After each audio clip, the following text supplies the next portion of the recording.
There is a hidden death trap for the productivity of a lot of businesses that are outsourcing too much of their thinking to AI.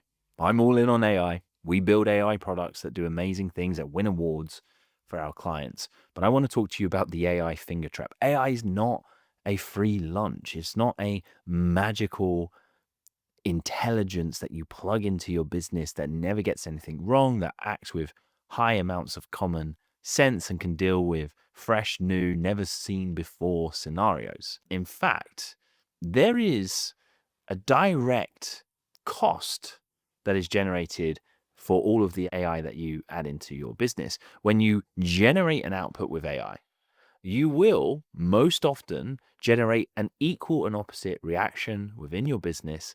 That is, you will need to spend just as long checking through the AI's output, tweaking and editing it, and collaborating with that AI again to get it to where it needs to be before it is client ready, before it's ready to be presented to the world. And so many businesses are not considering this fact. When we analyze businesses for the various high return on investment, small, fast, cheap AI experiments that they could run, this is a key part of our analysis. Does this actually get an ROI? Does it actually create a productivity gain in the business? We are looking for asymmetric returns. We're looking to outsource something to the AI that gets us an incredible amount of time back and allows us to free key team members up to do other things within the business that have higher leverage. That's the second order consequences that we are really analyzing for. The trap I see most often is people say, yes, this is possible to automate with AI. They don't ask the question, should we automate this with AI? And a key area I see this again and again and again, and I want you to be aware of and watching out for, is when you're using AI as the strategist to do top level planning, thinking, and proposals for your clients.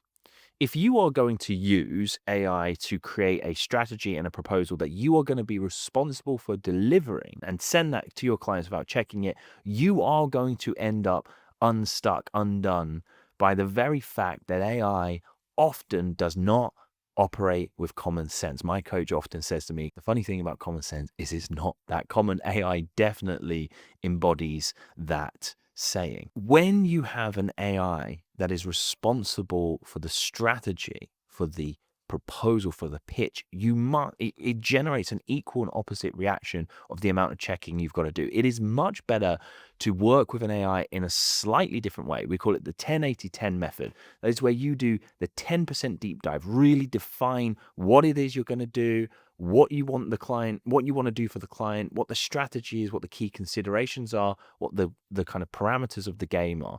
You let the AI do 80% of the work. It writes the proposal into the spaces that you've defined in that kind of 10% up top. So you've really constrained its kind of zone of fault. And really, it's just doing the mechanical work of what you'd be doing as you're typing out. It hasn't really done the thinking. You've fed it the thinking. And then you do the 10% on the end, the refining of its output.